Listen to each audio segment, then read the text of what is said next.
बिस्मिल्लाहिर्रहमानिर्रहीम। अजीज़ तलबा, हमारा आज का लेक्चर सिलेक्शन स्ट्रक्चर के बारे में ही है। उसी की कुछ और चीज़ें जो है हम सीखेंगे। तो पिछले कुछ लेक्चर्स में हमने जो है वो डिफरेंट तरह की कंडीशंस को स्टडी किया है, जिनको यूज़ करके डिफरेंट तरह के स्टेटमेंट्स को आप डिफरेंट वैरायटी कंट्रोलिंग जो है वो अचीव कर सकते हैं। आज हमने इसमें कुछ एडिशन करनी है, कुछ नया सीखना है। तो आज का हमारा टॉपिक है कंपाउंड कंडीशंस। कंपाउंड कंडीशन से हमारी क्या मुराद है और ये कैसे इम्प्लीमेंट की जाती है। तो इसको अंडरस्टैंड करने के लिए हम सबसे पहले इसका इंट्रोडक्शन देखते हैं।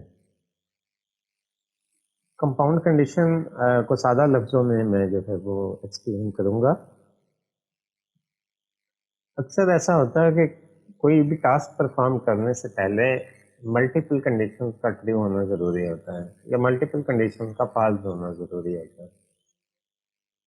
तो मल्टीपल कंडीशंस को चेक करने के लिए आमतौर पे हम नेस्टिंग करते थे, और नेस्टिंग से आपका प्रोग्राम जो है वो काफ़ी कॉम्प्लेक्स हो जाता है। सो इस सिचुएशन का अल्टरनेटिव सोल्यूशन भी मौजूद है। आप एक ही कंडीशन के अंदर मल्टीपल कंडीशंस इंट्रोड्यूस करवा सकते हैं। सो अगर आप किसी एक स्टेटमेंट, इफ स्टेटमेंट है या इफ एल्स स्टेटमेंट है, उसके अंदर एक से ज़्यादा कंडीशंस एक साथ अगर अप्लाई करते हैं तो इसको कंपाउंड कंडीशन कहते हैं। ठीक है, तो more than one condition is evaluated eight a time. तो ये इसका बुनियादी मकसद ये है कि कोई स्टेटमेंट तब एग्जीक्यूट होगी जब काफ़ी सारे मल्टीपल टेस्ट जो है वो क्लियर करें। मिसाल के तौर पे आपके पास दो नंबर्स हैं ए और बी। ठीक है, इन नंबर्स को चेक करके आपने किसी कंडीशन को एग्जीक्यूट करना है। मिसाल के तौर पे आपने स्क्रीन पे प्रिंट करवाना है आपका नाम। तो कंडीशन आप अप्लाई करते हैं, if one number is greater then 100 and second number is less then 100। तो अगर यूजर एंटर करता है ए इज इक्वल टू 110 और बी इज इक्वल टू 90, तो सी आउट इमरान। स्क्रीन पे जो है वो जो भी नीचे स्टेटमेंट लिखी जाए वो एग्जीक्यूट हो जाएगी। तो यहाँ पे दो condition at a time check करनी ज़रूरी है। तो इसके लिए आप ये कर सकते थे कि पहले एक इफ कंडीशन लगाते, एक के ऊपर कंडीशन अप्लाई कर देते, फिर आप दूसरी इफ कंडीशन लगाते, उसी के साथ नेस्टिंग करके उसमें बी पर कंडीशन लगा देते। तो आप ऐसा कर सकते थे। ऐसी ही एक एग्जांपल अगर आप प्रीवियस लेक्चर को जहन में लेते आए तो हमने की थी, जिसमें आपने स्मॉलेस्ट नंबर फाइंड आउट करना था।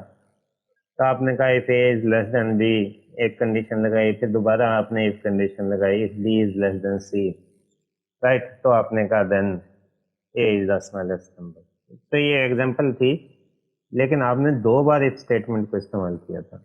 हम ऐसा नहीं करना चाहते। आज के लेक्चर में हमने ये सीखना है कि एक ही इफ कंडीशन को इस्तेमाल करते हुए ये काम हम कैसे कर सकते हैं।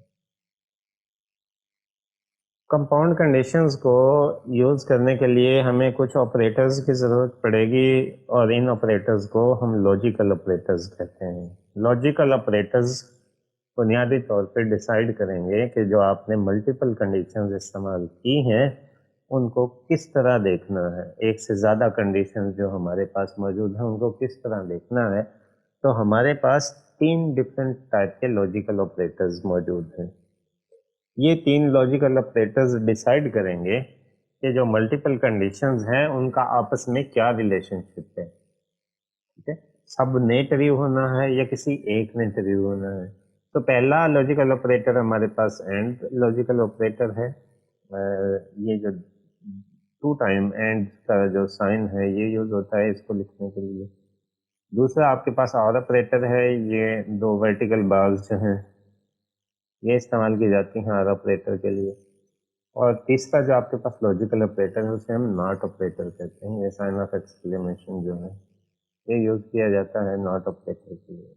इन तीनों को हम बारी बारी जो है वो डिटेल में डिस्कस करेंगे, एग्जाम्पल में अप्लाई करके देखेंगे कि किस तरह से इन तीनों को इस्तेमाल किया जाता है कंपाउंड कंडीशंस को लिखने के लिए। सबसे पहले एंड ऑपरेटर को लेते हैं। दो कंडीशन जो आपने लिखनी है किसी भी इफ कंडीशन के अंदर या इफ एल्स के अंदर, तो जो ब्रैकेट के अंदर आप एक कंडीशन लिखते थे, अब वहां पे आप दो कंडीशन लिखेंगे और उनके दरम्यान में आप एंड डबल एंड का जो सिंबल है ये लिखेंगे। इससे क्या होगा, ये दो कंडीशंस को एवेलुएट करेगा और ये ट्रू रिजल्ट प्रोड्यूस करेगा अगर दोनों कंडीशंस एक साथ ट्रू हो। तो दो कंडीशंस एक साथ चेक होनी है, तो इसकी ओवरऑल जो है वो रिजल्ट ट्रू कंसिडर किया जाएगा अगर दोनों कंडीशंस एक साथ ट्रू हो। अगर दोनों कंडीशंस में से कोई एक भी फॉल हो गई तो इसकी आउटपुट जो है वो फॉल्स कंसिडर होगी। ठीक है, एंड मतलब पहली कंडीशन भी ट्रू हो और दूसरी भी ट्रू हो। मस्ट है कि जितनी कंडीशंस लिखी जाए वो सारी की सारी ट्रू हो, तो उस केस में आपको एंड लॉजिकल ऑपरेटर की जरूरत पड़ेगी। तो कंडीशंस के अंदर जो चीज़ आपने लिखनी है वो ये सिंबल है एंड लॉजिकल ऑपरेटर का। दो बार जो एंड के लिए सिंबल हम इस्तेमाल करते हैं शॉर्ट हैंड में, वो इस्तेमाल करेंगे। ठीक है, तो देखते हैं कि एग्जाम्पल में इसको किस तरह इस्तेमाल किया गया है। तो ये एक ऐसी एग्जाम्पल है जिसमें एंड लॉजिकल ऑपरेटर को इस्तेमाल किया गया है। हमारी एग्जाम्पल है write a program that input 3 numbers and display the maximum number by using logical operators। ठीक है, 3 नंबर लेने हैं और उनमें से आइडेंटिफाई करना है मैक्सिमम नंबर, और ये टारगेट अचीव करना है आपने लॉजिकल ऑपरेटर यूज करके। इसी तरह का एक प्रोग्राम आपने नेस्टेड इफ के जरिए भी किया था प्रीवियस लेक्चर में। तो आउट ऑफ द 3 नंबर्स आपने सबसे जो बड़ा मैक्सिमम नंबर आइडेंटिफाई करना है। अब 3 नंबर्स हैं तो एटलीस्ट एक टाइम में आपको दो कंडीशन चेक करनी पड़ती हैं। सो प्रोग्राम को देखते हैं कि पहले आपने जो है वो हेडर फाइल्स दी हैं iostream डाटा एक्सपोनियो data using namespace std, ये डेव के लिए लिखते हैं, और void main जहाँ से मेन फंक्शन स्टार्ट हुआ। 3 इंटीजर वेरिएबल्स डिक्लेयर किए हैं ए बी सी। ठीक है, और यूजर को कहा गया है सी आउट करके एंटर 3 नंबर्स, ये इंस्ट्रक्शन है। तो 3 नंबर्स एंटर करें और सी इन करके कीबोर्ड के जरिए यूजर ने 3 नंबर्स एंटर किए। पहला एक हो जाएगा, दूसरी वैल्यू जो एंटर करेगा वो बी को असाइन होगी, तीसरी सी को असाइन होगी। ये तो हमारी रूटीन की प्रैक्टिस है। अब आते हैं कंपाउंड कंडीशनिंग की तरफ। तो वहां पे हमने ये किया था if A is greater than B, और दोबारा से फिर इफ कंडीशन लगाई थी if B is greater than C. तो नेस्टिंग करनी पड़ी थी। यहाँ पे आप देखें क्या कर रहे हैं, आपने लिखा इफ, ये parenthesis, A is greater than B and logical operator B is greater than C. अब ये दो कंडीशंस हैं एक साथ लिखी गई हैं, ये दोनों कंडीशंस का एक साथ ट्रू होना जरूरी है। इन दोनों में से अगर एक भी कंडीशन फॉल होगी तो इस इफ स्टेटमेंट को फॉल्स कंसिडर किया जाएगा। ठीक है, तो अगर ए बी से ग्रेटर है और बी सी से ग्रेटर है, इसका मतलब होगा कि ए सबसे बड़ा है। ठीक है, तो दो कंडीशन एक साथ चेक होगी, ए बी से बड़ा है और बी सी से बड़ा है, इसका मतलब है ए सबसे बड़ा है। ये दोनों का एक साथ सही होना जरूरी है। अगर ऐसा होता A is greater than B, ये तो ठीक है, but B is greater than C, ये फॉल है, तो ओवरऑल हमारा आंसर क्या आता, फॉल आता। सो ये टेबल जहन में रखिएगा। अगर दोनों कंडीशंस फॉल हों so your output result will be false. If one condition is true, your result is false, right? If both conditions are true, your result is true। so ये सादा सा टेबल है, एंड लॉजिक गेट को जहन में लेके आएंगे, बिल्कुल उसी की तरह काम करता है। ठीक है, एल्स इफ, दूसरा ऑप्शन क्या है, if B is greater than A and B is greater than C, then B is the maximum number. ठीक है, अल्टरनेटिवली जाहिर है फिर सी ऑप्शन बचेगा, then C is the else करके आपने सी और C is the maximum number, right. तो अब आपके पास ये तीन नंबर्स थे 10, 20 और 30। तो 10, 20 और 30 तीन नंबर्स हैं, ये ए है 10, बी 20 है, सी जो है वो 30 है। इसका अगर एनालिसिस करते हैं इस प्रोग्राम के हिसाब से, तो पहली कंडीशन को देखें, A is greater than B. Yes, A is greater than B है।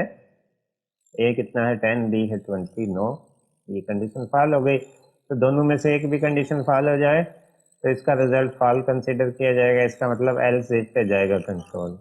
अब देखें B is greater than A, yes, और B is greater than C, no. 20 है बी और सी 30 है, तो 20 30 से बड़ा नहीं है, सो ये भी गलत है। तो फाइनली आपके पास एक ऑप्शन बचा, else C out maximum number is C. तो सी को उसने स्क्रीन पे रिप्रेजेंट कर लिया, गेट कैरेक्टर, ये प्रोग्राम इज ओवर। तो इस प्रोग्राम में हमने कंपाउंड कंडीशनिंग इस्तेमाल की है एंड लॉजिकल ऑपरेटर की हेल्प से। तो जब मल्टीपल कंडीशंस आप अप्लाई करना चाहें और आप चाहते हैं कि सारी कंडीशंस ही ट्रू हों, तो फिर कोई एक्शन परफॉर्म हो, तो उसके लिए हम एंड लॉजिकल ऑपरेटर इस्तेमाल करेंगे। इसी तरह आपके पास आर लॉजिकल ऑपरेटर है, ये भी बिल्कुल और लॉजिक गेट की तरह है। ये इसका सिंबल सामने मौजूद है, ये सिंबल इस्तेमाल किया जाएगा। इसका टेबल भी बिल्कुल उस तरह है जैसा आर का टेबल होता है। आर का हमारी लैंग्वेज में मतलब या होता है, ऑप्शनल के तौर पे है कि मल्टीपल कंडीशंस अप्लाई करते हैं और उन मल्टीपल कंडीशंस में से अगर कोई एक भी ट्रू हो जाए तो रिजल्ट को ट्रू कंसिडर किया जाए। तो इस तरह की सिचुएशन में हम कंपाउंड कंडीशंस के बीच में और लॉजिकल ऑपरेटर जो है वो इस्तेमाल करेंगे। तो इसका टेबल अगर आप देखें तो जब दोनों कंडीशंस फॉल हैं तो रिजल्ट फॉल है, दोनों में से कोई एक भी ट्रू है तो रिजल्ट ट्रू है, और अगर दोनों ट्रू हैं तो भी रिजल्ट ट्रू है, राइट। तो दो या दो से ज़्यादा कंडीशन जितने भी आप अप्लाई करेंगे ये सब पे लागू हो सकता है, उसकी कोई रिस्ट्रिक्शन नहीं है कि दो ही कंडीशन को कंपाउंड किया जा सकता है, मोर देन टू है नहीं, मोर देन वन जितनी भी कंडीशन हो वो सारी कंपाउंड कंडीशन के अंदर आएंगी, ठीक है। तो अगर ऐसी सिचुएशन हो कि मल्टीपल कंडीशंस मौजूद हों, उन मल्टीपल में से अगर कोई एक भी ट्रू हो तो आपको आउटपुट से कुछ ना कुछ जो है वो आंसर मिले, ठीक है। तो उस सूरत में हम आर लॉजिकल ऑपरेटर जो है वो इस्तेमाल करेंगे। इसको भी अंडरस्टैंड करने के लिए हम एक एग्जांपल देखते हैं। एग्जांपल बहुत फेमिलियर, आसान सी है, आपको समझ आएगी इंशाल्लाह। Write a program that inputs are character and display whether it is vowel और नॉट, ठीक है। तो इंग्लिश अल्फाबेट्स में से वावल अल्फाबेट्स जो है उनको आइडेंटिफाई करना है। तो वावल होते हैं ए, ई, आई, ओ एंड यू, ये वावल्स हैं। तो इनको आइडेंटिफाई करना है, यूजर से कैरेक्टर लेना है, उसको आइडेंटिफाई करके बताना है कि जो यूजर ने वावल एंटर किया है, ये नंबर एंटर किया, कैरेक्टर एंटर किया है, ये वावल है या नहीं। ओके, तो हम स्टार्ट करते हैं हेडर फाइल से, मेन प्रोग्राम से, और ये आपने कैरेक्टर वेरिएबल डिक्लेयर किया है। वेरिएबल का नाम है सी एच, की डाटा टाइप है कैरेक्टर, ठीक है। तो वेरिएबल जो है वो न्यूमेरिक भी हो सकता है, कैरेक्टर भी हो सकता है। तो यहाँ पे हमें कैरेक्टर्स के साथ डील करना है, तो डाटा टाइप जो है वो आपने क्या रखी है, सी एच ए आर, ये कैरेक्टर डाटा टाइप का कीवर्ड है, कैरेक्टर सी एच। नाम क्या है वेरिएबल का, सी एच, ठीक है। यूजर को कहा जाएगा cout enter a character, user को क्या क्या कहा, एंटर अ कैरेक्टर। यूजर कोई भी अपनी मर्जी का चॉइस का कैरेक्टर एंटर करेगा। कैसे एंटर करेगा, कीबोर्ड के जरिए। उसके लिए हमने क्या किया, हमने कहा सी इन सी एच, ये उसका नाम जो भी आपने रखा था कैरेक्टर का, सी एच नाम रखा था, वो लिख दिया है। अब यूजर जो भी लेटर एंटर करेगा वो इस सी एच को असाइन हो जाएगा, वो इसकी वैल्यू बन जाएगी। अब हमारा काम शुरू होता है आर लॉजिकल ऑपरेटर का। अब जो अल्फाबेट्स हैं वो इंग्लिश के हैं 26, और कैपिटल भी मिला लें तो 26 प्लस 26 हो जाएगा 52।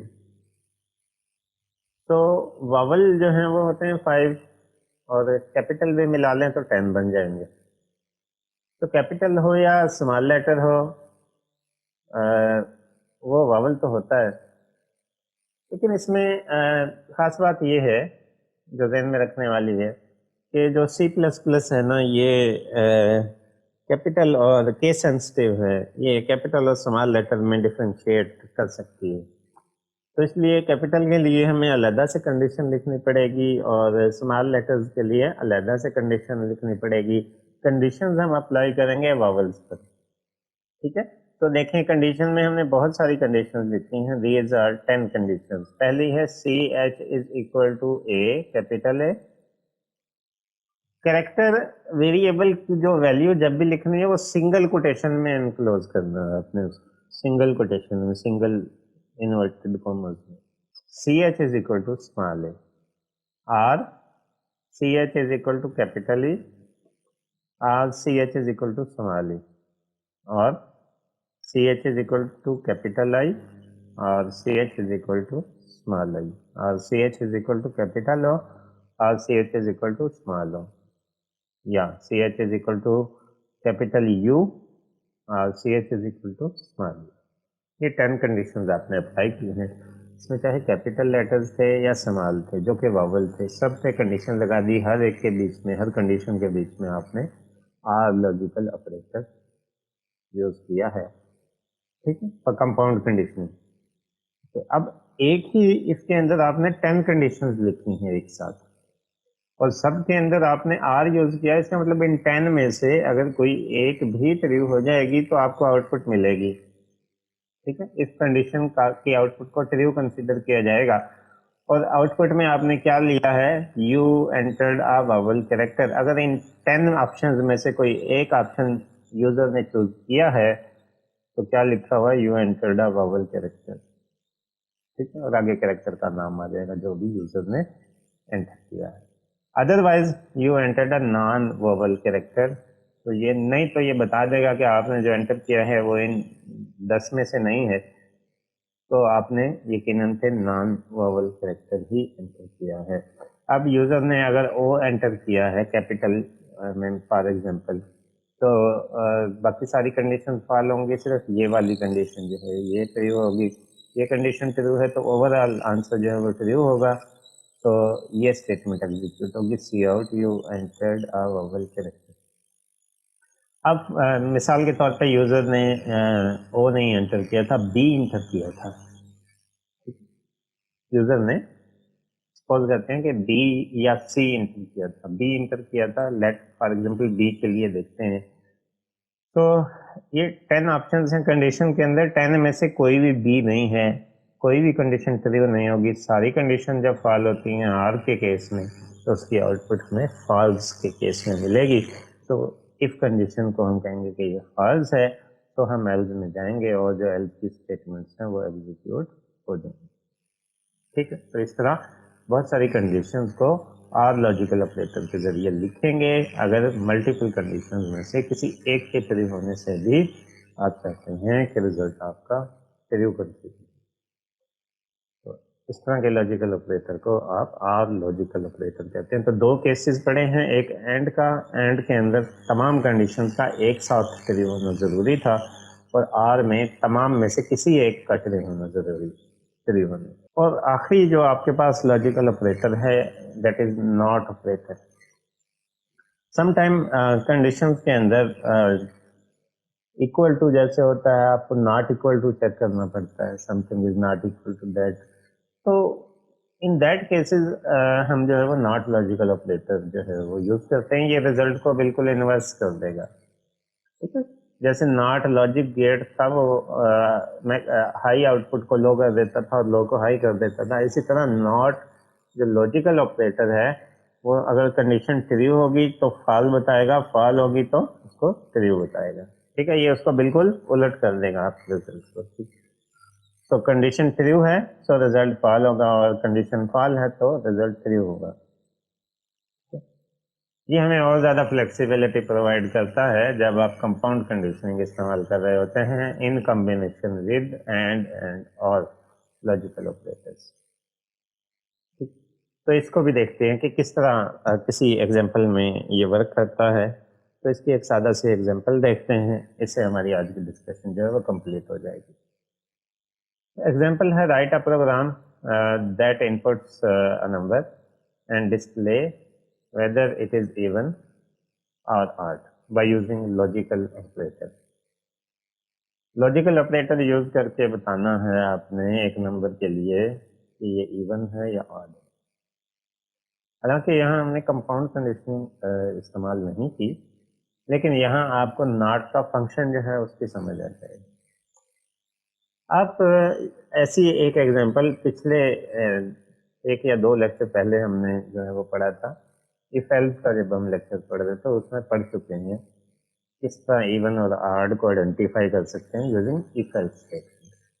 यहाँ इफ एल्स के साथ आप लॉजिकल ऑपरेटर का फंक्शन भी देखना चाहते हैं, नॉट लॉजिकल ऑपरेटर का फंक्शन भी हम देखना चाहते हैं। डायरेक्ट बॉडी पर आते हैं। बॉडी में आपने एक नंबर जो है वो डिक्लेयर किया है, वेरिएबल जी है इसका नाम, इंटीजर इसकी डाटा टाइप है। आपने यूज़र को बताया एंटर अ नंबर और सी इन करके जो यूज़र ने नंबर एंटर किया वो जी को असाइन कर दिया। अब आप कंडीशन में देखें, कंडीशन में आपने लिखा है इफ नॉट लॉजिकल ऑपरेटर और ब्रैकेट में आपने कंडीशन लिखी है z रिमाइंडर 2, z को 2 से डिवाइड करें, जो रिमाइंडर हो अगर वो 0 के बराबर आ जाए, ठीक है, तो ये z reminder 2 is equal to 0 अगर आ जाए तो ये बुनियादी तौर पे इवन नंबर की पहचान है कि वो उसको पूरा पूरा डिवाइड कर देता है, बकाया कुछ नहीं बचता, रिमाइंडर कुछ नहीं बचता। लेकिन उससे पहले उसने जो है वो नॉट लॉजिकल ऑपरेटर यूज किया है। तो अगर z reminder 2 is equal to 0 अगर ये कंडीशन ट्रू होती है तो ये उसको उलट देगा और उसको बताएगा कि फॉल है। ठीक है, तो सी आउट में आप बजाय इवन लिखने के अब आपने क्या लिखा, यू एंटर्ड ऑड नंबर। अगर ऐसा नहीं है तो इसका मतलब है कि नंबर ऑड। ठीक है, एल्स आपने बता दिया you enter even number, get. ठीक है जी। तो ये तीन लॉजिकल ऑपरेटर्स हमने बुनियादी तौर पे स्टडी किए हैं और ये तीनों के तीनों एक साथ इस्तेमाल होते हैं कंपाउंड कंडीशंस को लिखने के लिए। मुख्तलिफ वैरायटी ऑफ ऑप्शंस आपके पास अवेलेबल हो जाते हैं अगर आप कंडीशंस के दरमियान एंड या और लॉजिक ऑपरेटर्स को इस्तेमाल करते हैं। यही हमारी आज की डिस्कशन की। मैं उम्मीद करता हूँ आपको इसकी समझ आई होगी। Thank you for your attention.